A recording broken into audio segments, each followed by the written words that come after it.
Lionel Messi মাঠে নামবেন আর জাদুকরি গোল করবেন না এমন ম্যাচ খুব কমই আছে। তার চেয়ে আরও কম রয়েছে যে ম্যাচে লিওনেল মেসি গোল করেছেন আর সেই ম্যাচ তার দল হেরেছে তার রেকর্ড। সবশেষ কবে দেখেছেন লিওনেল মেসি জাদুকরি গোল করেছে আর তার দল হেরেছে? মনে পড়ে কি? সে কথাই বলছি।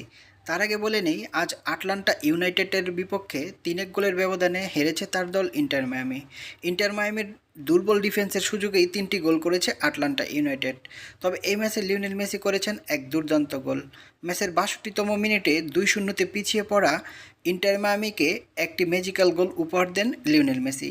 ডিবক্সের বাইরে থেকে কোনাকুনি শটে বল জালে জড়ান তিনি। যেই গোলটি দেখে ২০২২ সালে মেক্সিকোর বিপক্ষে করা ম্যাজিক্যাল গোলটিকে মনে করিয়ে দেয়। আর ২০২২ সালের কাতার বিশ্বকাপের প্রথম ম্যাচে লিওনেল মেসি গোল করেছিলেন সৌদি আরবের বিপক্ষে, কিন্তু তার দল আর্জেন্টিনা হেরেছিল সেই ম্যাচটি। তার মানে প্রায় ২ বছর পর মেসি গোল করেছেন এমন একটি ম্যাচ হেরেছে তার দল। ইন্টার মায়ামির এই হারে অবশ্য তাদের শীর্ষ স্থান হারায়নি। টানা ৮ ম্যাচের অপরাজিত থাকার যে জার্নিটা ছিল সেটা শুধু ভঙ্গ হয়েছে।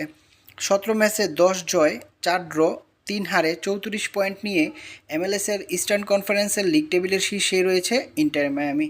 ইন্টার মায়ামির পরবর্তী খেলা সেন্ট লুইস সিটি এর বিপক্ষে আগামী ২ জুন বাংলাদেশ সময় ভোর ৫টা ৩০ মিনিটে। ফুটবল, ক্রিকেট সহ খেলাধুলার সকল তথ্যবহুল খবরাখবর পেতে আমাদের চ্যানেলটি সাবস্ক্রাইব করে আমাদের পাশেই থাকুন। ধন্যবাদ।